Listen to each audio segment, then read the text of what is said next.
Welcome to my YouTube channel. I'm Gayle, and this video is yoga for runners. So runners, it's not just about your legs, it's about your whole body.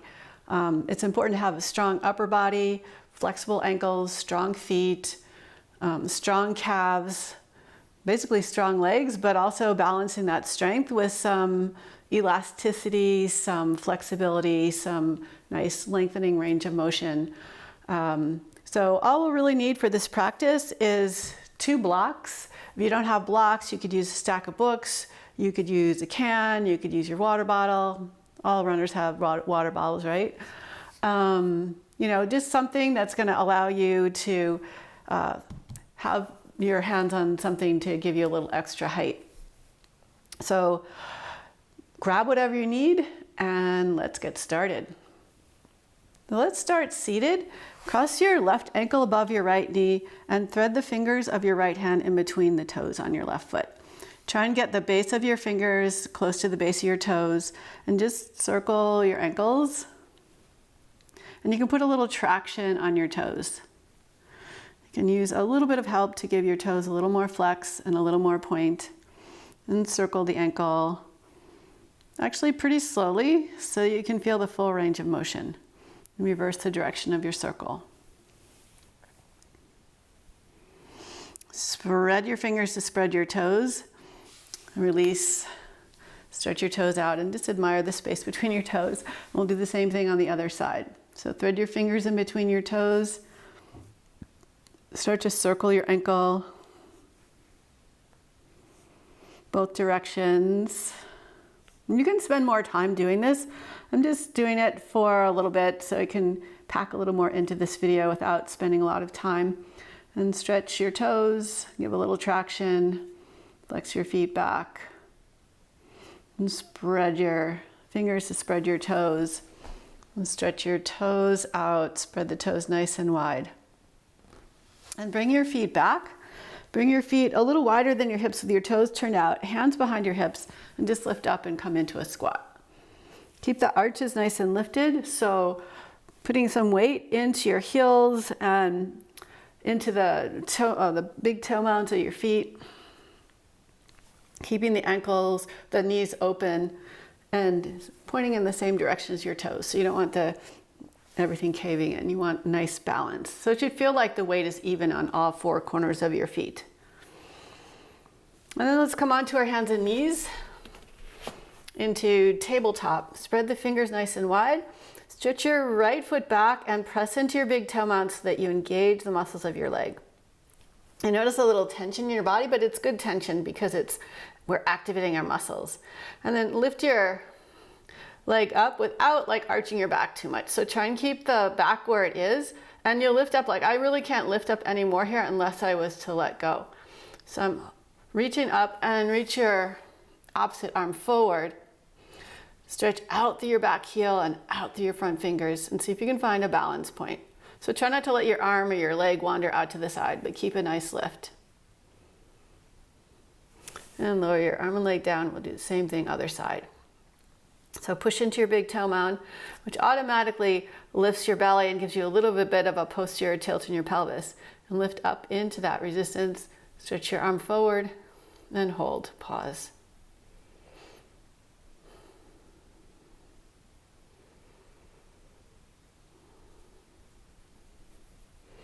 And lower your arm and leg down. Tuck your toes, shift your weight back into your heels, and lift up into downward facing dog. Keep your knees bent at first and a little wider than your hips so you can really get length in your spine. So you're not just rounding forward and caving in. A nice long length in your spine. And inhale, round forward to plank, and exhale back to your down dog. And just roll back and forth a couple more times.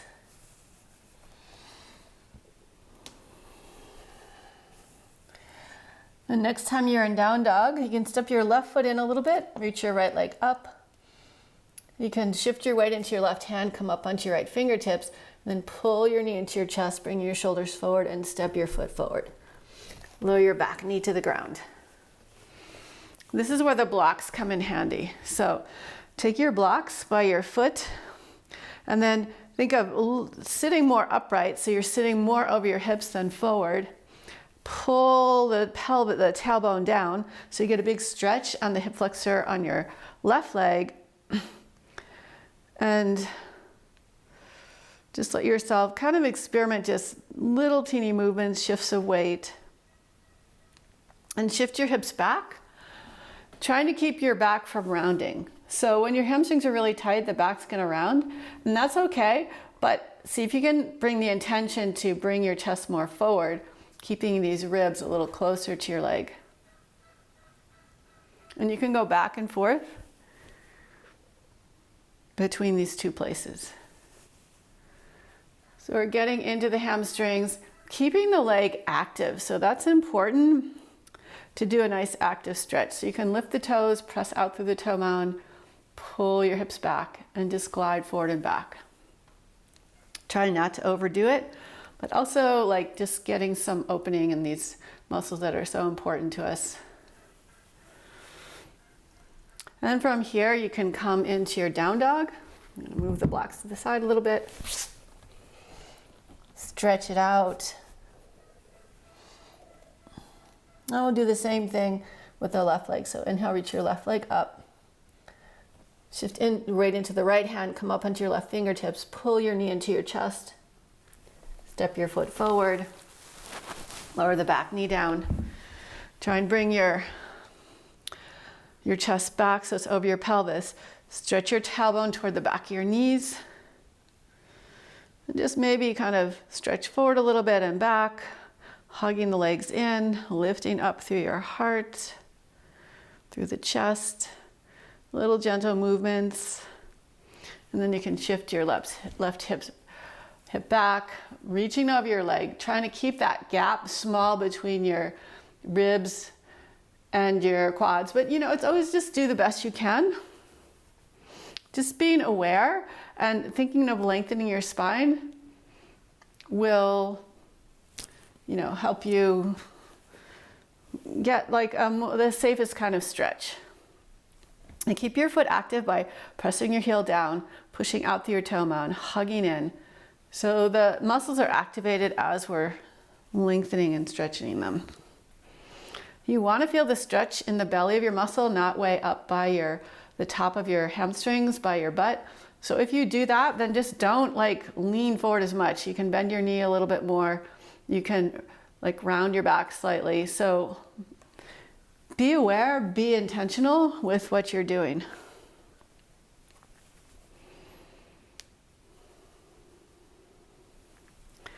And then we'll bring the blocks off to the side. Step your foot back, lower onto your bellies.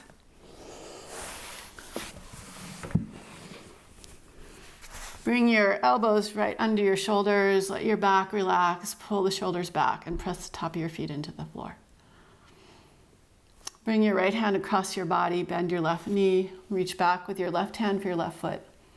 Push your foot into your hand to engage the muscles, and on an exhale, see if you can bring that heel closer to your hip as you stretch out through your knee. Try not to let your knee wander out to the side. And instead of just holding this deep stretch, think of holding it for a second and then letting it release, and then going in again and letting it release. So you're just trying to gradually get a little deeper, perhaps. But as long as you feel a stretch that's not a strain on your quads, this is going to ultimately be good for you. And we'll switch sides. So same thing, other side. Pull your heel in towards your hip as you stretch your knee towards behind you in the direction of the other foot. And then release. Can you go a little deeper? Maybe yes, maybe no. The thing is, don't force it.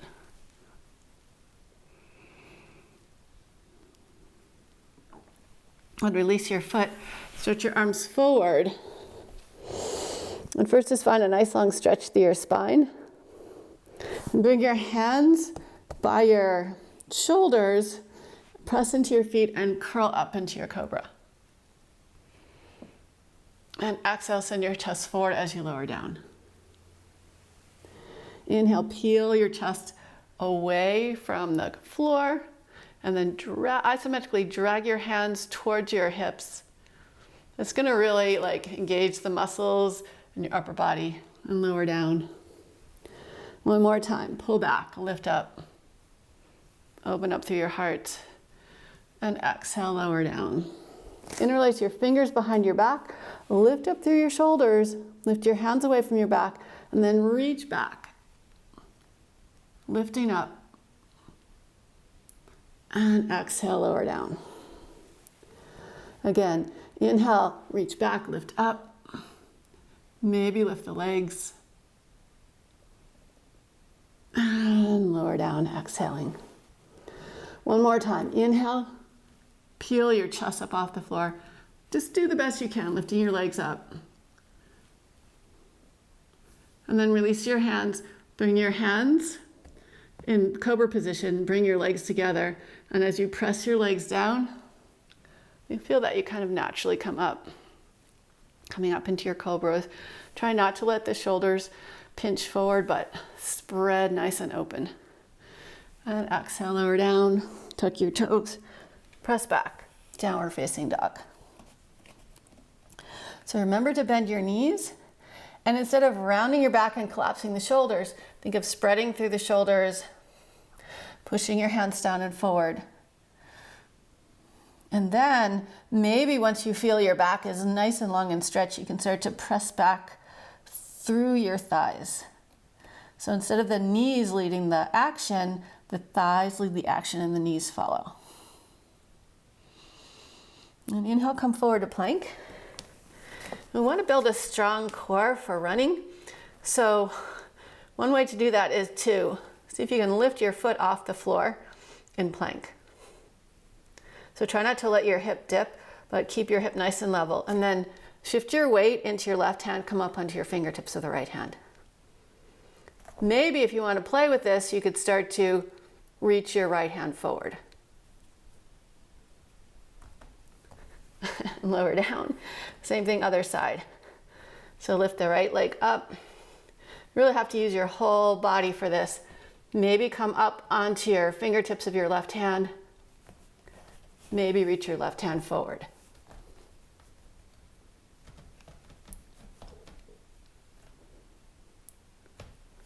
Lower your hand down. So you can see I had some wobbles there. Some days I'm steadier than others. And walk your feet forward to your hands. Bring your feet hip distance apart. Spread your toes. Bring your hands by your, like just behind your toes, and sink your hips down as if you were sitting in a chair. And start to bring your arms up, and you should be able to see your toes. So weight is more towards your heels, not in the front of your feet. So we're not trying to bring the knees forward. I'm trying to keep the knees back. And pull your belly back. Reach up through your hands. So feel those quads working. Maybe sit a little lower. Keep your knees, really important to keep your knees lined up with your second toe. Maybe sink a little deeper. And inhale, reach up, and exhale, release. Now inhale, reach your arms up. Bring the back of your hands together. Stretch up through your shoulders, and then pressing down through your left foot, reach over to the right. Try to not drop your chin, but keep nice and lifted. And inhale back to center.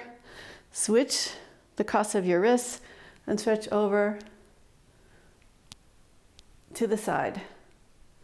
Inhale back to center. Release your arms. Exhale. Forward fold. So step your right foot back and then spin your feet so you're in a wide-legged forward fold. First, just bend the elbows, let your head dangle. Push into your feet so the legs are strong. So when you push down in your feet, there's going to be a rebound reaction coming up into your hips. And there's like this energy pulsing down and up. And bend your right knee. Keep your left foot grounded and go back and forth, feeling a stretch on the inner thigh.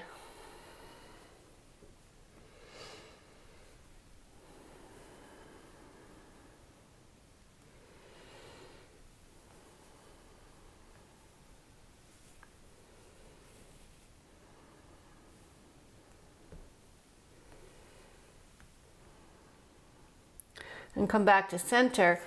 Pivot your left foot forward, bring your ankle right over your knee, press into your back foot, and inhale, rise up, crescent lunge. Bend your back knee, make your pelvis so it's kind of parallel to the floor, and then press out through your back foot.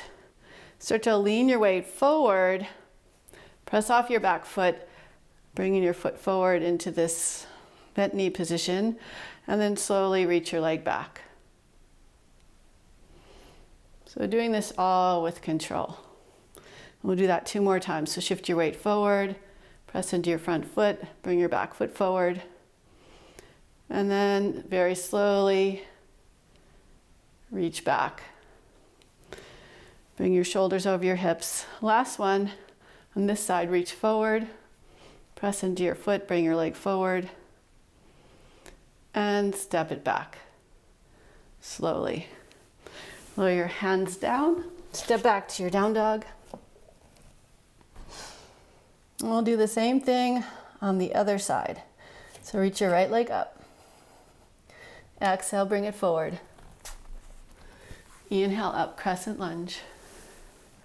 Bend the back knee. Make your pelvis nice and even. Maybe then press back to get a little extra hip flexor stretch. Start to lean forward so your weight comes into your right foot. Bring your left knee up and stretch it back. Slowly and in control. Come all the way back. Stretch forward. Pick your back foot up and reach it back. One more time. Lean forward. Slowly bring your back foot up. Bend your front knee, reach back. And exhale, downward facing dog. Walk your feet forward to your hands. Spread your feet nice and wide, come into a squat. Again, keep those arches nice and active. Knees facing in the direction of your toes. Then lower your hips to the floor. And we'll come onto your backs. Hug your knees into your chest and gently rock around both directions. Then place your left foot on the floor, interlace your fingers on the back of your right thigh, and press your legs strongly into your hands, resisting with your hands. So you feel the hamstrings engage. And then start to point and flex your foot.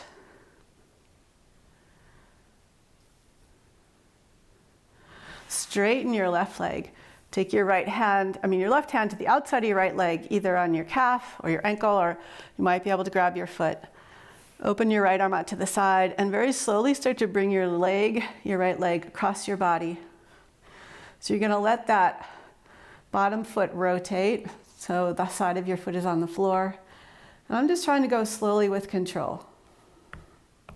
So you're going into a pretty good twist with your upper back. And getting a nice stretch on your piriformis. If you need some support underneath this foot because your foot won't touch the floor, then you can use a pillow or something to support it. My foot's up pretty high, so that's a deeper stretch. If your foot is lower, it's less of a stretch. So you find the place that works for you. You can turn your head to the right. Engage your glutes and squeeze your glutes to open up, give a little external rotation to this top hip. You can push your foot into your hand. Try and externally rotate, so activate those glutes a little bit. Let your upper body relax. And then let your whole body relax. And you can alternate between engaging, pushing your foot into your hand, your foot into the floor, using your glutes to open up a little external rotation of the glutes, and then relaxing. And one more time. And slowly bring your right hip back to the floor, lifting your leg up. See if you can hold your leg with both hands wherever you can reach. It could be on your thigh, it could be on your foot. Press your foot into your hands and see if you can just maybe bend your knee a little bit and then stretch your foot forward. Just a little bit, like going a little deeper into the hamstring stretch and then relaxing it a little bit. And slowly release your foot, lower it down. And just notice the difference between your two legs. So we got to even that out, right? So bend your knees, bring your foot up, and release your fingers on the back of your thigh. Press your thigh into your hands. Start to point and flex your foot.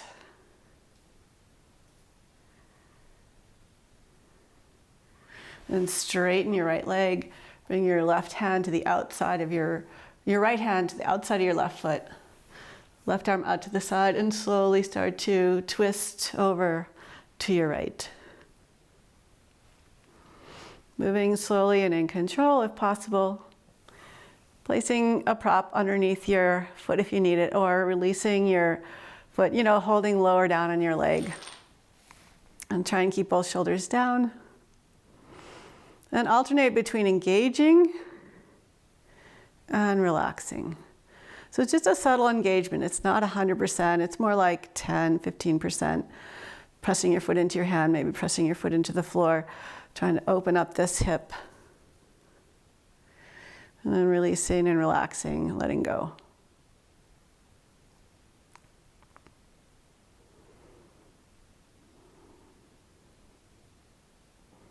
And slowly bring your leg back up by bringing your hip to the ground. Hold your leg with both hands. And maybe just bend the knee a little bit and bring just the foot forward. So just going in and out of a slightly deeper hamstring stretch. Release your foot, lower your leg down. And just relax for a moment. And bend both knees. Bring your feet up in the air, over your hips. And you could stay here for a while. It's also nice to do this at a wall. So imagine at a wall, my legs were coming up the wall, so my hips were close to the wall, my legs up the wall. And just let your feet relax, let your legs relax.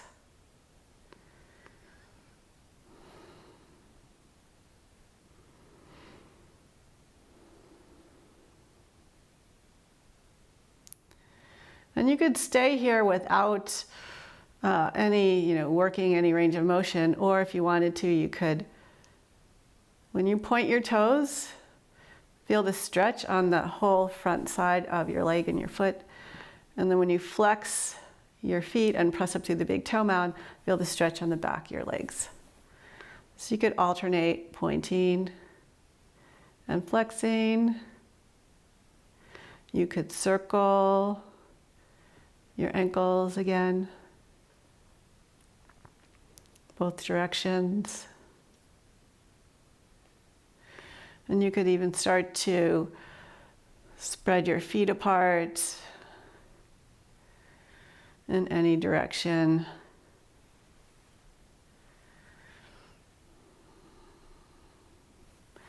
You could bring your hands to your inner thighs and then try and press up into your hands with your legs, resisting with your hands, and then release. Do that again, press up and release. And press up and release. So if you're at the wall, if you're doing legs up the wall, feel free to stay here for a while. It would be good to stay here for 10 or 15 minutes or longer. Otherwise, if you're running out of time, you can hug your knees into your chest and stretch out for just at least a little short savasana. But take as much time as you want. I'd like to thank you for watching this video. Please hit the like button and subscribe to my channel. Tell your friends, spread the word. Let me know in the comments if this is helping you, if you feel really good after this video, or how your next run feels. Namaste.